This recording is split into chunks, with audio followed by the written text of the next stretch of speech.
welcome you all to Learn Science with Neha। आज हम लेके आ रहे हैं chapter particulate nature of matter, जिसमें हम बात करेंगे सॉलिड, लिक्विड और गैस की, और साथ में करेंगे 6 स्टेबल फन फिल्ड एक्टिविटीज, और आखिरी में एज प्रॉमिस्ड एक surprise activity. So let's start without wasting time from table number 1. So on table number 1 we'll talk about the property of volume and shape of all the 3 states of matter. So let's start with solid. अब solid का होता है fixed shape और fixed volume. That is why अगर solid को किसी container में डालते हो वो उसकी shape नहीं लेता, because इसकी अपनी एक fixed shape और volume है। लेकिन आप मुझे बोलोगे कि ma'am then why do the sand flow when it is poured from one container to another? Is it a solid or a liquid? अब इसका आंसर है yes, it is a solid. It is not a liquid. लेकिन आप इसको pour क्यों कर पा रहे हो? Because this solid is a granular solid जिसका साइज काफी छोटा होता है. So that is why it can flow from one container to another very easily, taking along all the particles of these grains together. Now let's move towards liquids. अब liquids में मेरे पास है दो shapes. दोनों shapes में volume मेरे पास है 100 ml. ये भी 100 ml का, ये भी 100 ml का. अब मुझे देखना है कि क्या ये इसकी कंटेनर की शेप लेगा या नहीं. इसके लिए सबसे पहले मैं इसके अंदर थोड़ा कलर डालती हूँ ताकि आपको अच्छे से दिखाई दे. इसके लिए डाला मैंने green colour and the results are quite visible. ये सारा मेरा ग्रीन कलर का लिक्विड हो गया और इसका वॉल्यूम है अराउंड 100 ml. अब इसी 100 ml वाटर को, ग्रीन वाटर को मैं डालनी हूँ इस मेजरिंग सिलेंडर में. भी इसका वॉल्यूम आता है 100 ml. मतलब इन दोनों का वॉल्यूम फिक्स्ड है, लेकिन shape can change depending upon shape of a container. So liquids have got fixed volume but no fixed shapes. Now let's move towards gases. अब उसके लिए मुझे गैस को इसके अंदर कलेक्ट करना पड़ेगा. सो मैंने ली एक इंसेंस कोन. इस इंसेंस कोन को मैं इसके अंदर डालूंगी और इसको लाइट कर दूंगी, तो इसके अंदर से निकलेंगे फ्यूम्स. तो अभी तो फ्यूम्स सारे बाहर जा रहे हैं, लेकिन अगर इन फ्यूम्स को, फ्यूम्स आर गैसेस, अगर मैं इसको इसके अंदर कैद कर देती हूं तो क्या होगा? These are the gases. They don't have fixed shape, neither they have fixed volume. अगर मैं छोटे में डालूंगी तो उसका वॉल्यूम कैप्चर कर लेंगे. अगर मैं इसके ढक्कन को खोल दूंगी तो पूरे रूम का वॉल्यूम आ जाएगा, और जो उधर खड़ा हुआ है आदमी उसको भी पता चलेगा कि बड़ी अच्छी खुशबू क्यों आ रही है. Because these gases they can flow. They have lot of intermolecular space and they don't have fixed shape and fixed volume. So this is becoming very hazel. So इसको मैं ढक्कन को खोलने वाली हूँ and you will see how these fumes या gases will flow. So you can see they are flowing out in the whole room. So that means they don't have fixed shape, neither they have fixed volume. So let's move towards table number 2 for the new activity. Second table पे हम बात करने वाले हैं intermolecular space की. अब अगर हम सॉलिड की बात करते हैं, सॉलिड के अंदर इंटरमॉलिक्यूलर स्पेस नहीं होता, because solids are very rigid. So they are very strong, their particles are tightly bound to each other with strong force of attraction, so they don't have intermolecular space. अगर मैं इसको बोलूं पत्थर को अपने अंदर कुछ मिक्स कर ले, so it cannot mix because it is a solid.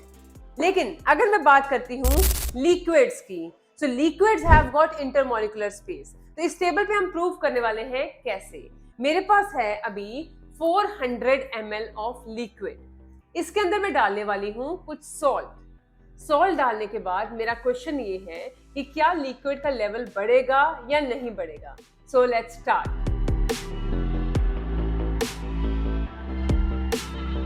सो ये मेरे पास 20 ग्राम सॉल्ट है. अब मैं 20 ग्राम सॉल्ट को इसके अंदर डालने वाली हूँ. तो अभी एग्जैक्ट रीडिंग है मेरी 400 ml. So let's pour this salt in it.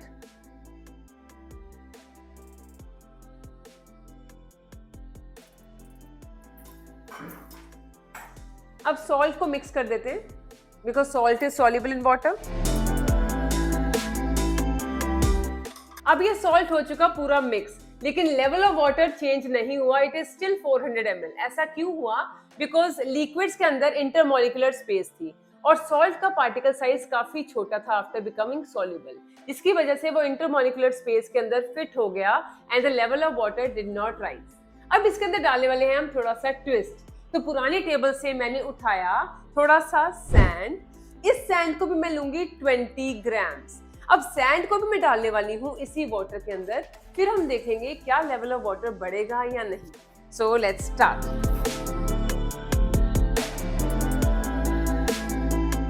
So ये हो गया 20 ग्राम्स। अगर तो ये भी सॉल्युबल हुआ तो लेवल ऑफ वाटर नहीं बढ़ेगा, अगर नहीं हुआ तो बढ़ जाएगा। तो you can just see the water level, it is 400 as always, as it was before. अब मैंने डाला इसके अंदर sand. So can you see the change? The level of water has increased. अब ऐसा क्यों हुआ? Because salt, जो sand है उसका particle size बड़ा था, वो intermolecular space में accommodate नहीं हो सका. That is why जो sand है it started setting down at the bottom and it lead to lifting the level of water up. That's how it is. और यही किया था क्रो ने, जब उसको प्यास लगी उसने पत्थर अंदर डालने शुरू कर दिए और पत्थरों की वजह से जो पानी है वो ऊपर आ गया। और सेकेंड चीज ये क्या है कि liquids they are not rigid, that is why अगर मैं लिक्विड्स के अंदर फिंगर रखती हूँ so I can easily move. अब इसकी एप्लीकेशन डेली लाइफ में क्या है इंटरमॉलिक्यूलर स्पेस की? वो है कि स्विमर्स जो होते हैं they can swim in water very easily. Why? Because of intermolecular space. Number one, water is a fluid, it can flow. Number two, it has got intermolecular space in which the swimmer can accommodate itself and can move ahead. So ये थी इसकी application. Now let's move towards gases. अब gases में तो इतनी intermolecular space है कि gases तो पूरी उड़ रही हैं. So gases can diffuse because of highest intermolecular space. So that's already proven. So gases has got maximum intermolecular space, that is why they don't have fixed shape and fixed volume. This completes all the activities of table number 2. Let's move towards table number 3. Table number 3 we are talking about the property called compressibility. Let's start with solids. Solid में मेरे पास है ये sand. अगर sand को मैं compress करने की कोशिश करती हूँ तो sand is like totally impossible to compress. I cannot compress it. So it is incompressible. फिर आप बोलोगे ma'am how can I compress this sponge or this cotton या फिर these rubber bands? आप compress कर सकते हो rubber band को, लेकिन condition क्या है कि जब आप compress करते हो या stretch करते हो the rubber band will take its own shape. Similarly the cotton अगर आप उसको compress करते हो it will come back to its original shape. That is why you call them या you consider them as solids. Same goes with sponge also. तो solids का तो clear हो गया। अब हम बात करते हैं लिक्विड्स की। लिक्विड्स का मैंने आपको बोला था इंटरमॉलिक्यूलर स्पेस कम होती है, उसमें सॉल्यूट पार्टिकल तक की कंप्रेसिबिलिटी होती है। जैसे सॉल्ट है इतनी सी कंप्रेसिबिलिटी होगी, बट यस थोड़ी बहुत तो होगी। अब मैंने इसको लिक्विड को लिया इसके अंदर, ठीक है, तो इसको मैं ऊपर एयर है तो मैंने ऊपर से इसको कंप्रेस करने की कोशिश करी, तो I can feel a compression but to a very small extent. So I can feel it but very less. So liquids are compressible but to least extent. अब gases compress हो सकते हैं या नहीं, ये तो हम अपने किचन के सिलेंडर से भी पूछ सकते हैं which is LPG, या फिर कार के फ्यूल से पूछ सकते हैं which is CNG. अब LPG क्या होता है? Petroleum gas which is being liquefied. Liquefy कैसे होती है? When it is compressed and put high pressure over it. Same goes with CNG, compressed natural gas. Natural gas के ऊपर जब बहुत प्रेशर लगाया जाता है तो वो उसके पार्टिकल्स पास आ जाते हैं तो वो लिक्विड की फॉर्म ले लेते हैं और वो बन जाते हैं कंप्रेस्ड नेचुरल गैस या liquefied petroleum gas, because intermolecular space उनकी कम हो जाती है and they turn two liquids. अब इसके लिए मेरे पास छोटी सी एक्टिविटी है जो मैं लेने वाली हूँ, जिसके लिए एक बैलून को मैंने लगाया एक बॉटल के माउथ पे. अब इस बॉटल को मैंने रखा इस हॉट वाटर में. अब दिस वॉज एम्प्टी बॉटल, अब इसको मैंने हॉट वाटर में रखा तो you will see the balloon will start inflating. Oh wow. अब ऐसा क्यों हुआ? Because there was air inside the bottle and their air got hot. जब एयर गर्म हो चुकी थी इट स्टार्ट एक्सपैंडिंग. जब एक्सपैंड हुई इसको बाहर मिला बैलून और बैलून ने उस एयर को अकोमोडेट कर लिया एंड बैलून स्टार्टेड इन्फ्लेटिंग. लेकिन मैं इतने से खुश नहीं हूं. अब मुझे इसी बैलून को ट्रांसफर करना है in a cold water which is icy cold water. अब देखती हूँ क्या होने वाला है. अब मैंने इसको आइसी कोल्ड वाटर में जब ट्रांसफर करा तो I will see the balloon will come back into the bottle, या balloon will deflate. Reason क्या होगा? Because the air which was expanded before because of hot water, the air will contract because of cold water and balloon will go down. So this also explains the activity of expansion या contraction of gases by simple bottle and simple balloon. So this completes compressibility and table number 3 activity. Now let's move towards table number 4. और 4 table number पे हम बात करेंगे changes in different states of matter. सबसे पहला आता है changing of ice to water. When ice is changing to water, this state is called as melting, in which solid is changing to liquid form. उसी तरह से मैं बात करती हूँ, अगर मैं पानी को गैस के ऊपर रखती हूँ, that water will change to water vapors on boiling, and this condition of changing liquid to vapor, this is called as evaporation. अब हम बात करते हैं ये पानी की जो कि है चिल्ड वाटर. चिल्ड वाटर कैसे पता चला मुझे? मैंने बाहर लिखा N, तो मैं बाहर ये N कैसे लिख पा रही हूँ?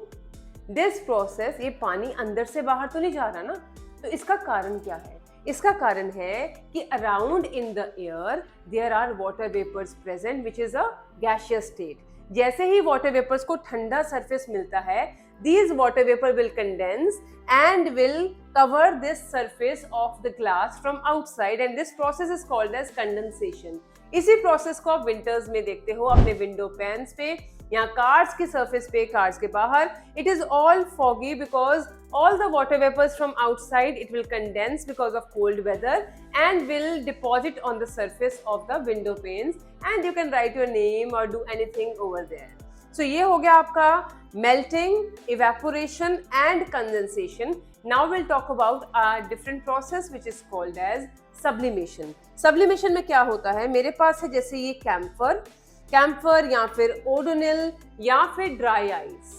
Dry ice is solid carbon dioxide. इन तीनों को जब आप, ड्राई आइस को तो रूम टेम्परेचर पे, लेकिन कैम्फर को जब आप हीट करते हो या ऐसे ही बाहर रखते हो कैम्फर को या ओडोनिल को, it will change to vapours without turning to liquid.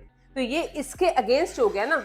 इसने क्या किया? पहले इसने लिक्विड में कन्वर्ट हुआ, लिक्विड से इवेपोरेट हो जाएगा तो वेपर्स बन जाएगा. लेकिन कैम्फर क्या करता है? सीधा का सीधा वेपर्स में कन्वर्ट होता है विदाउट चेंजिंग टू लिक्विड. तो इस स्टेट को बोलते हैं सब्लिमेशन, जिसमें वो लिक्विड इन बिटवीन जो स्टेज है उसको स्किप कर देता है. तो अभी तो कैम्फर होने में टाइम लगेगा, तो I can even heat it, I can even burn this camphor. So camphor is changing to vapors now without changing to liquid. So this is called as sublimation, और इसकी हम हालत देखेंगे once we are done with all the 6 activities. So उसके बाद हम फिर से कैम्फर के पास आएंगे और देखेंगे यहाँ पे कुछ भी नहीं होगा, लिक्विड तो नहीं होगा, इवन कैम्फर भी नहीं होगा because it has been evaporated. So Odonil के अंदर भी अगर आप देखो ये बार होती है, लेकिन ये बार इतनी बड़ी होती है जो कि फ्रेग्रेंस प्रोड्यूस करती है, लेकिन ये बार डायरेक्टली वेपर्स में कन्वर्ट होती है to produce fragrance. So this completes the states of matter from table number 4. Let's move towards table number 5.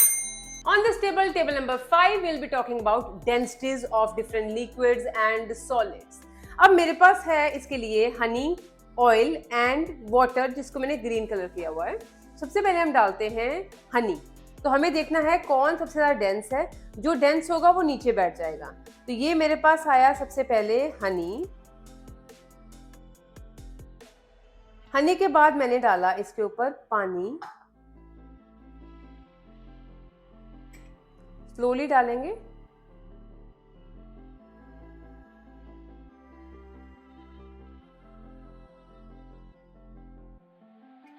और पानी के बाद हमने डाला इसके ऊपर ऑयल.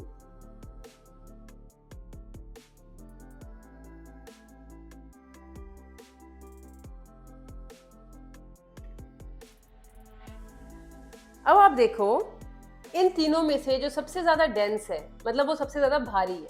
जो भारी है वो नीचे बैठेगा, जो उससे हल्का है वो ऊपर जाएगा, और जो सबसे हल्का है वो उससे ऊपर आएगा, और उससे भी हल्की क्या है? एयर. एयर सबसे ऊपर आएगी. सो this is a density experiment. लेकिन इसके अंदर डालने वाले हैं हम थोड़ा सा ट्विस्ट ऑफ सॉलिड. मेरे पास है 2 छोटे से वेट्स. अब इन वेट्स को, जो कि सॉलिड वेट्स हैं, इन वेट्स को अगर मैं इसके ऊपर डालती हूँ, हल्के ही हैं, आप कहोगे तो फ्लोट करने चाहिए, तो लेट्स सी ये फ्लोट करते हैं या सिंक। अरे भाई ये तो सिंक कर गए। सो अगर आप देखो ये वेट्स मेरे नीचे बैठ गए। So solids have highest density, then comes liquids, then comes gases, और लिक्विड्स की भी डेंसिटी वेरी करती है depending upon the quality of liquid. अब अगेन एक ट्विस्ट की बारी। ट्विस्ट की बारी क्या है, आपने बोला सारे सॉलिड्स सिंक करते हैं, तो फिर ये आइस जो है वो फ्लोट क्यों करती है? बिकॉज आइस की डेंसिटी वाटर से कम होती है। जैसे ही आप पानी को फ्रीजर में रखते हो तो जब आपकी आइस जम जाती है तो उसका लेवल आइस ट्रे से हल्का सा ऊपर आ जाता है, बिकॉज जैसे ही आइस बनती है उसके अंदर एयर ट्रैप हो जाती है। एयर ट्रैप होने की वजह से उसकी डेंसिटी कम हो जाती है और वॉल्यूम ज्यादा हो जाता है। So that is why ice floats over water. अब इसी आइस को अगर मैं ऑयल पे डालती हूँ तो क्या होगा, देखते हैं। मतलब ये कहाँ गई? ये पानी से तो ऊपर गई लेकिन ऑयल से नीचे गई, जिसका मतलब ये है कि ये जो आइस है it is lighter than water but denser than oil. So this is your activity, quite fun. So now let's move towards table number 6. Done with 5. So 6 is your surprise activity. So let's start. हम आज अपनी surprise activity में बनाने वाले हैं एक different तरह का फ्लूइड, जो फ्लूइड भी है और फ्लो भी कर सकता है और सॉलिड भी है और हाथ में बॉल भी बन सकता है, और ऐसे फ्लूइड को बोलते हैं non Newtonian fluid. So let's see how to make it. So इस फ्लूइड को बनाने के लिए मुझे चाहिए थोड़ा सा कॉर्नस्टार्च और साथ में पानी विद सम फूड कलर। सो मैंने क्या करा, इस कॉर्नस्टार्च को इसके अंदर डाला। कॉर्नस्टार्च डालते ही मैंने डाला थोड़ा सा फूड कलर। सो इस बार मैंने लिया रेड बिकॉज ग्रीन काफी हो गया था। अब मैंने इसके अंदर डालना है थोड़ा थोड़ा पानी। So let's mix it. So ये एक मजेदार एक्टिविटी है जिसमें गंदा होने में काफी मजा आने वाला है। अब ये बन गया मेरा नॉन न्यूटोनियन फ्लूइड, ठीक है, जिसको मैंने अपने हाथ में लिया। अब मैं इसकी कन्वर्ट कर दूंगी एक बॉल। तो ये बन गई इसकी बॉल जो कि हार्ड है लाइक अ बॉल, लेकिन ये देखो ये बन गई एक सॉलिड बॉल, लेकिन इसको अगर मैं ऐसे करूंगी इट कैन फ्लो। फिर से देखते हैं। सो ये मैंने बनाई इसकी एक बॉल। इसको फ्लो करवाया अपने हाथ में, मेरे फ्लूइड है अभी, लेकिन इसको जब मैं प्रेशर डालूंगी तो ये बॉल बन जाएगी। तो can you see, this is a ball with my hand. So this is a ball, लेकिन now it will flow. So this kind of fluid is called as non-Newtonian fluid. So if I press it, my hands are not dirty. I can't dig my hand inside because this is a non-Newtonian fluid which you can also make and have fun at home. So अभी non Newtonian fluid हमारे घर में भी है या नहीं? Yes, ये होता है। हमारी tomato ketchup is a non Newtonian fluid because उस बॉटल को, वैसे तो केचप बाहर नहीं आएगी, लेकिन जब आप प्रेशर डालते हो तो वो बॉटल से केचप बाहर आती है। या फिर your toothpaste is also a non Newtonian fluid because अगर उसको टूथब्रश पे लगा देते हो इट टर्न्स टू फ्लूइड, लेकिन अगर वो ट्यूब में रहती है so it acts like a solid. So these are the few non Newtonian fluids which you use at home. अगर आपके दिमाग में भी कोई ऐसा ही non Newtonian fluid आता है, you can write me in my comment section below. And that's it. We are done with 6 activities. This completes chapter number 7, Particulate Nature of Matter from Curiosity Book Grade 8. Hope you liked my video. Do like, share and subscribe to my YouTube channel and press the bell icon to get the regular updates. Thank you so much for watching.